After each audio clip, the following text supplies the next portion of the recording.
Intră în piața Constituției detașamentul Serviciului Român de Informație condus de locotenent colonelul Mearuț Miharta. Ca în fiecare an, cu această ocazie, port standardul instituției este încredințat brigăzii antiteroriste.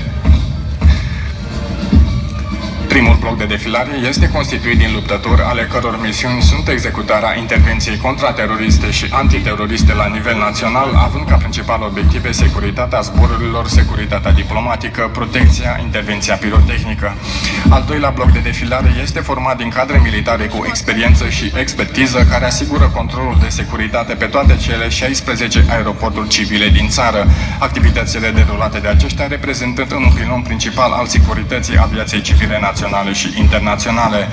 Al treilea bloc este cel al studenților Academiei Naționale de Informație Mihai Viteazul, instituție de învățământ superior a Serviciului Român de Informație care pregătește ofițeri operativi, ofițeri analiști și experți în domeniul informațiilor de securitate pentru întreg sistemul național de apărare, ordine publică și securitate națională.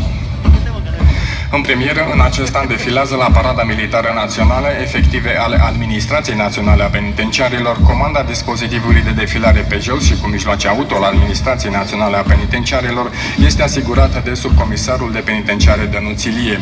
Primul detașament este format din funcționari publici cu statut special din cadrul sectorului siguranța, deținerii și regim penitenciar. Personalul acestei structuri desfășoară activități operative curente specifice de administrație penitenciare. Al doilea detașament este format din funcționari publici cu statut special din cadrul structurilor specializate de intervenție constituite la nivelul sistemului penitenciar. Defilarea terestră se încheie cu două detașamente care amintesc de tradițiile militare ale poporului nostru. Primul detașament este cel al drapelelor de epocă purtate de tinerii militari ai brigăzii 30 Gardă Mihai Viteazul.